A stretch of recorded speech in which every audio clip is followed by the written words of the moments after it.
Here we're going to work through the blood buffer question where we'll work out the ratio of the acid to the salt. A good tip with Ka questions is if you're a little bit stuck and you can't see where to go, then just write out the Ka expression and have a look at the information that you've been given in the question. Quite often that will show you where to go. Well, there's my Ka expression. Let's have a look at the information that we've been given.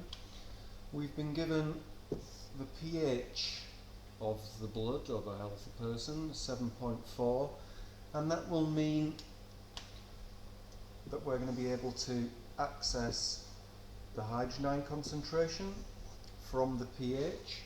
Remember, the hydrogen ion concentration is 10 to the minus pH, and we've also been given the ratio of the hydrogen carbonate to carbonic acid as 10.5 to 1.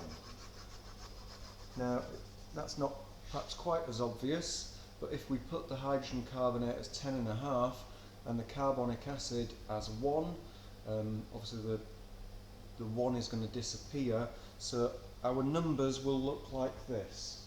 So we've got 10 to the minus 7.4, and then multiply that by the 10.5. You can divide it by 1 if you really want to, and that will give us the Ka value of 4.18 times 10 to the minus 7.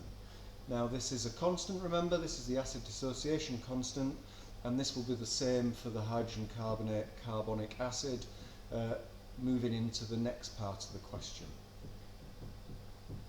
Hopefully we can see that the hydrogen carbonate to carbonic acid ratio is the bit that I've highlighted there in green, so let's just rearrange this, and all I need to do is move my hydrogen ion concentration over there,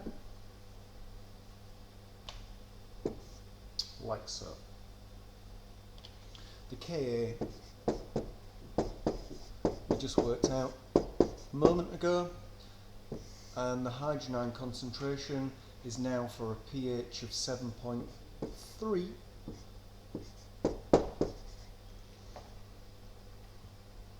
and we should get an answer of 8.34. So what does that mean? Well, it's the ratio of the hydrogen carbonate to carbonic acid. So that's 8.34 parts hydrogen carbonate to 1 part carbonic acid.